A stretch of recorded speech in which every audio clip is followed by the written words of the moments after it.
Prezados, bem-vindos. Aula 1, parte 4 de Introdução à Álgebra. Agora para fechar o capítulo 2 do livro-texto, falando sobre união, interseção, diferença e complementar de um conjunto. Vamos à aula. Primeiro, começamos com a união de conjuntos. Temos dois conjuntos, A e B. A união entre eles é definida pela seguinte condição: os elementos x que pertencem ao conjunto A ou que pertencem ao conjunto B. E essa característica é representada por essa simbologia, A união com B, e, portanto, A união com B significa os elementos x que pertencem a A ou que pertencem a B. Percebam uma observação importante. O ou da definição de união não é exclusivo, ou seja, não precisa valer que o elemento x tem que estar exclusivamente em A ou exclusivamente em B. Ele pode estar apenas em A, pode estar apenas em B, mas também pode estar nos dois conjuntos ao mesmo tempo. Então, cuidado com isso. É muito comum acharem que esse ou significa apenas em A ou apenas em B. Mas não é isso. Pode ser apenas em A, apenas em B, mas também pode ser nos dois conjuntos ao mesmo tempo. Um diagrama de Venn para representar a união de dois conjuntos pode ser esse. Percebam que a união é simplesmente a junção de todos os elementos.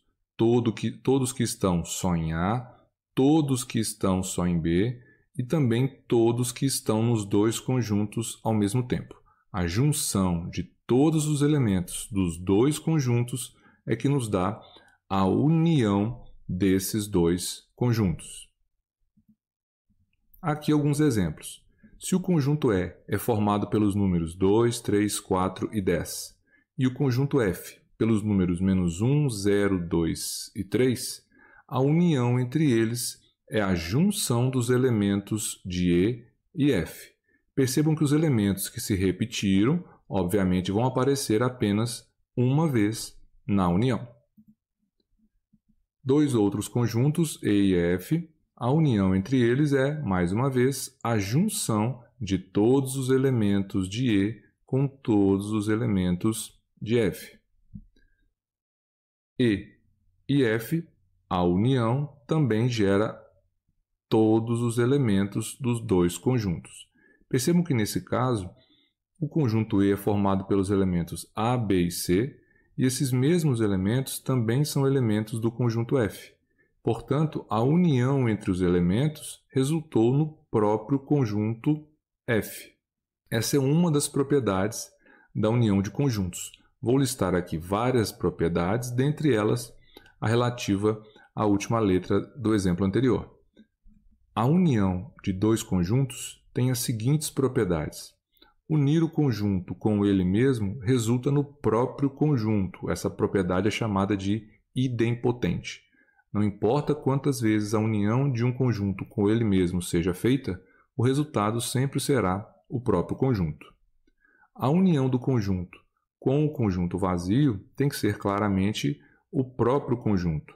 Então, o conjunto vazio faz o papel de elemento neutro da união de conjuntos, porque unir um conjunto qualquer com o vazio, o resultado sempre será o próprio conjunto. A união de dois conjuntos é sempre comutativa, então tanto faz unir A com B ou unir B com A. O resultado sempre será o mesmo.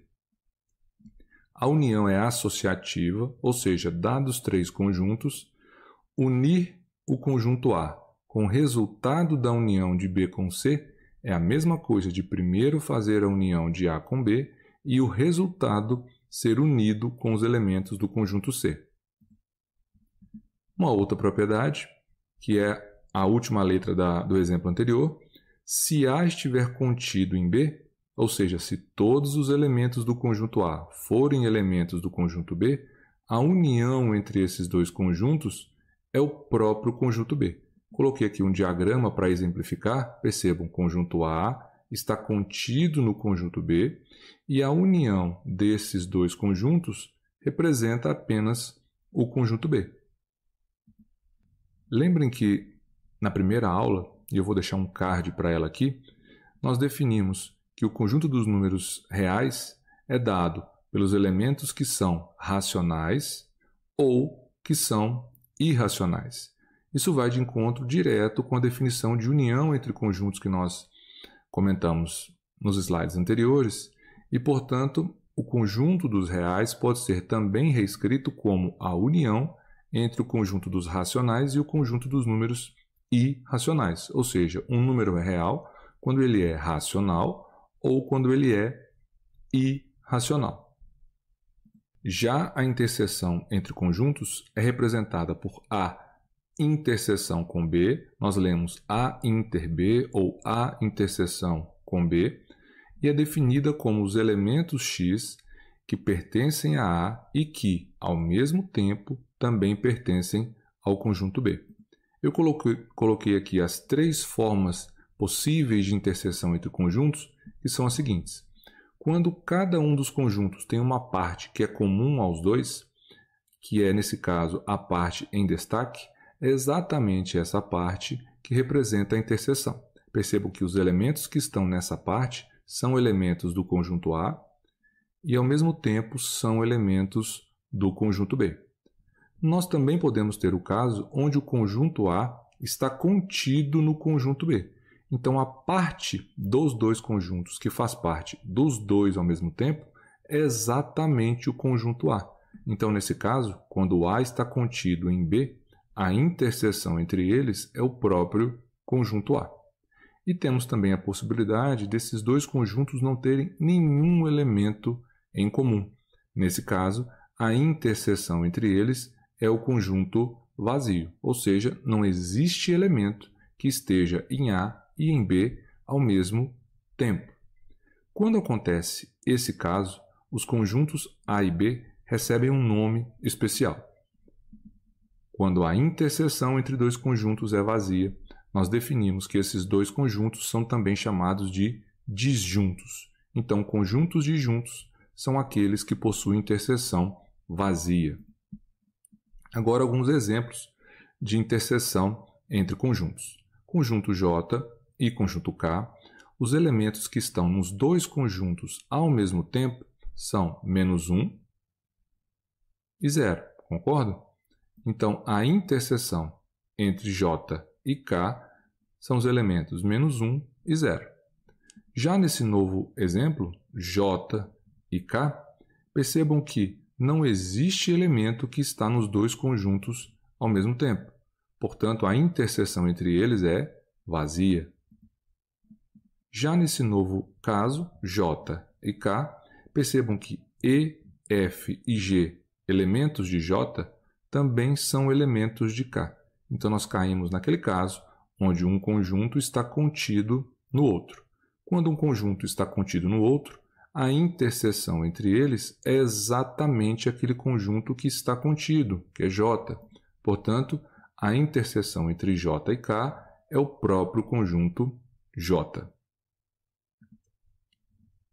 A interseção, assim como a união, possui uma série de propriedades. A primeira delas é a comutativa. Então, tanto faz fazermos A inter B ou B inter A, o resultado é o mesmo. Também vale a associativa. Então, eu posso fazer a interseção do conjunto A com o resultado da interseção entre os conjuntos B e C. Ou também posso, primeiro, fazer a interseção do conjunto A com o conjunto B e, ao resultado, efetuar a interseção com o conjunto C. Então, essa é a propriedade associativa que garante que, não importa a forma como nós façamos a interseção, o resultado sempre será o mesmo. Aqui, a letra C, que é o caso que nós comentamos anteriormente, se um conjunto está contido no outro, aqui A está contido em B, a interseção entre eles é o conjunto A, é exatamente o conjunto A.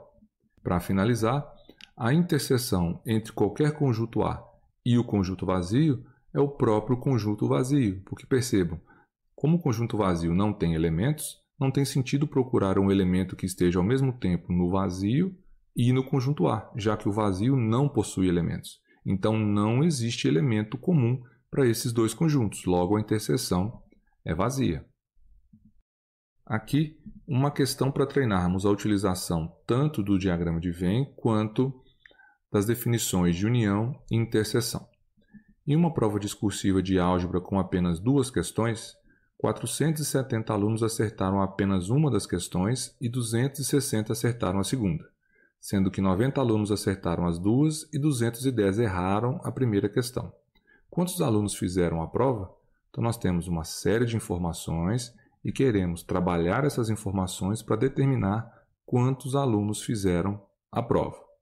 Como são 2 questões, nós podemos montar um diagrama para a questão 1, um diagrama para a questão 2 e também um diagrama para aqueles alunos, se é que existem, que erraram as 2 questões. Uma técnica que a gente pode utilizar para esse tipo de questão é começar pela interseção, se ela for dada. Então, aqui foi falado que 90 alunos acertaram as 2 questões. Então, aqui a interseção entre os alunos que acertaram a questão 1 e a questão 2 é igual a 90, formação do texto. Então, sabemos que 90 alunos acertaram as 2 questões. Sabemos ainda que 260 alunos acertaram a segunda questão. Ora, os 260 têm que compor todo o diagrama da questão 2. E aqui já foi colocado 90, correto? Então, faltam quantos para inteirar os 260? 170. Então, nessa parte, onde temos os alunos que acertaram apenas a questão 2, o valor tem que ser de 170, ok? Além disso, foi informado que 470 alunos acertaram apenas uma das questões.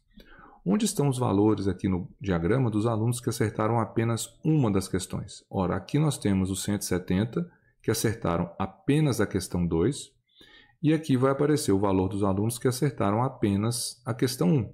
Não podem ser alunos desse trecho, porque aqui são os que acertaram as 2. Como aqui nós já sabemos que será 170, o valor que deve estar nessa parte é o que falta para inteirar 470. Se aqui tem 170 alunos, fica faltando 300 alunos para inteirar os 470 que acertaram apenas uma das questões.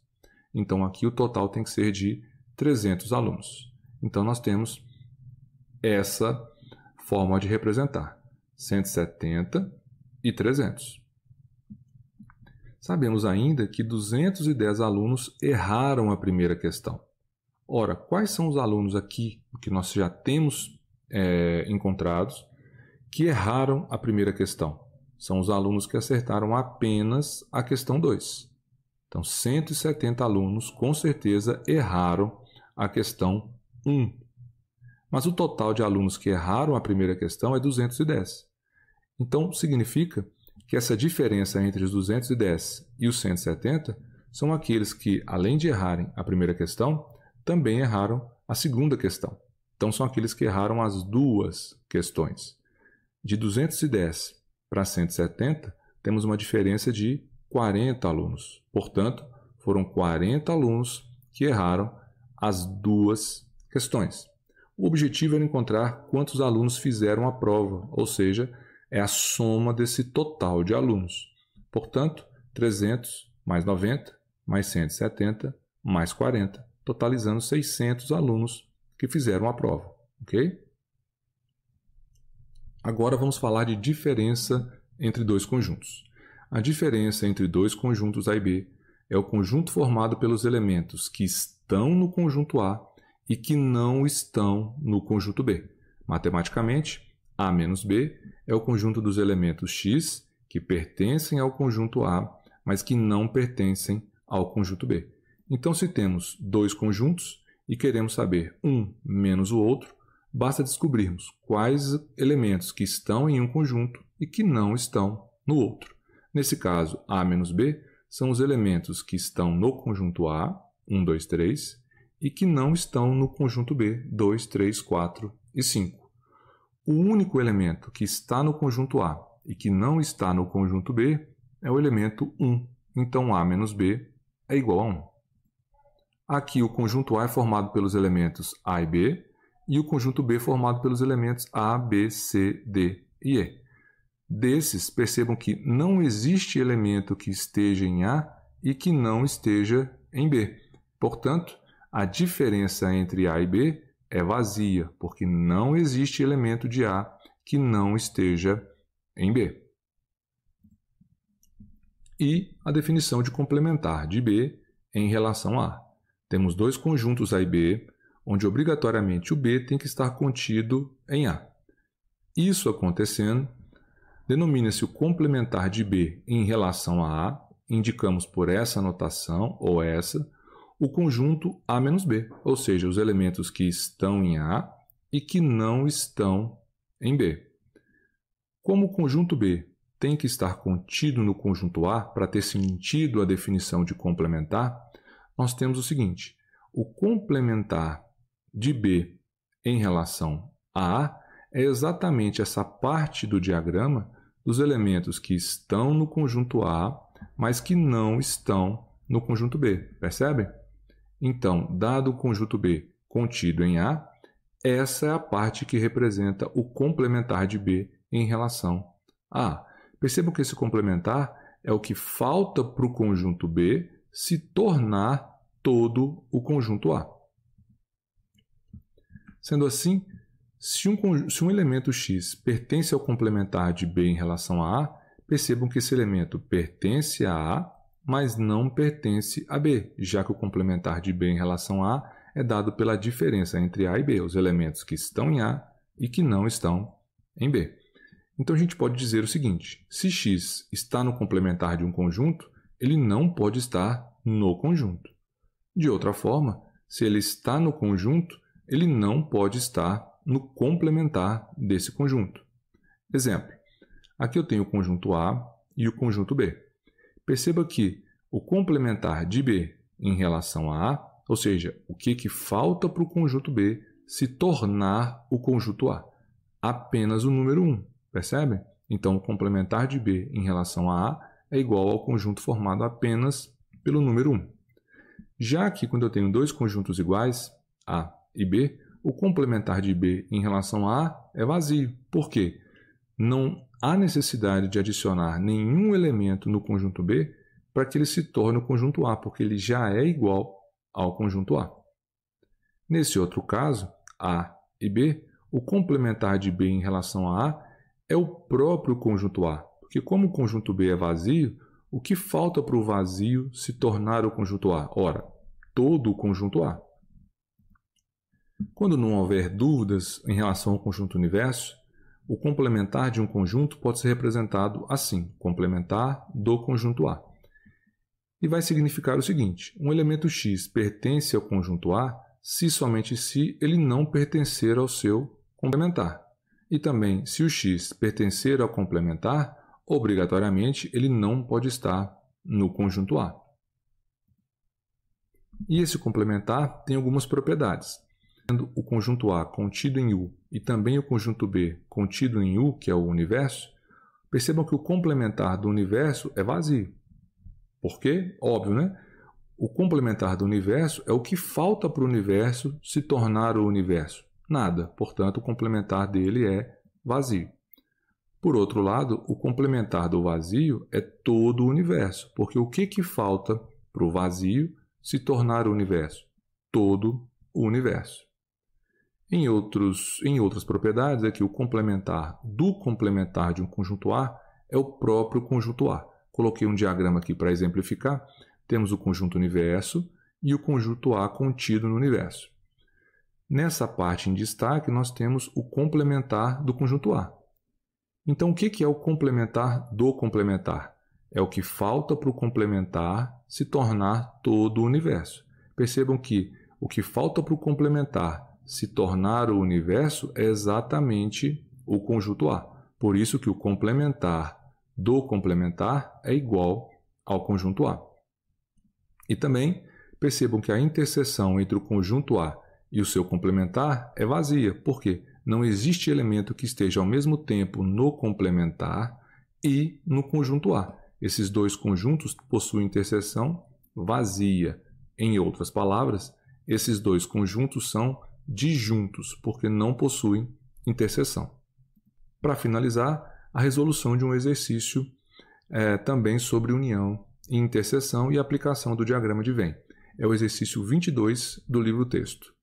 Em determinado dia, houve uma campanha de doação de sangue em uma universidade. Sabe-se que o sangue das pessoas pode ser classificado em 4 tipos quanto a antígenos. Uma pesquisa feita com um grupo de 100 alunos da universidade constatou que 42 deles têm um antígeno A, 36 têm um antígeno B e 12 têm um antígeno AB. Sendo assim, podemos afirmar que o número de alunos com sangue do tipo O é, e temos essas opções. Percebam que são 42 alunos do tipo A, 36 do tipo B e 12 do tipo AB, que é aquele tipo de sangue que faz parte tanto do conjunto A quanto do conjunto B. E temos que descobrir a quantidade de alunos com sangue do tipo O, ou seja, aquele que não é nem do tipo A e nem do tipo B. Percebam o seguinte, como nós comentamos, é bom começar pela interseção. Aqui o conjunto dos alunos com sangue do tipo A, aqui do tipo B, a interseção entre eles são os alunos que têm sangue do tipo AB, ou seja, dos 2 antígenos, e aqui o pessoal que tem sangue do tipo O. Foi dado no texto que 12 alunos têm um antígeno AB, ou seja, a interseção aqui tem 12 alunos. Então, nós temos essa garantia. Além disso, são 42 do tipo A. O tipo A é toda essa turma aqui. Nós já temos 12. Então, fica faltando 30 alunos aqui apenas com antígeno A. 36 tem um antígeno B. Ou seja, esse total aqui de B tem que ser 36, mas nós já temos 12. Então, ficam faltando aqui para completar os 36, 24. Agora, precisamos descobrir a quantidade de alunos com antígeno O. Sabemos que o total de alunos da universidade é 100. Então, ao somarmos 30, 12 e 24 e a quantidade de alunos com sangue do tipo O total tem que ser igual a 100. 30 mais 12 mais 24 resulta em 66. Então, falta para inteirar o 100, 34. Portanto, o número de alunos com antígeno O é de 34, correspondendo à letra C dessa questão. Encerramos aqui o capítulo 2 sobre teoria elementar dos conjuntos. Espero que tenham gostado, entendido e aguardo vocês na próxima aula, onde vamos começar um novo capítulo do livro-texto.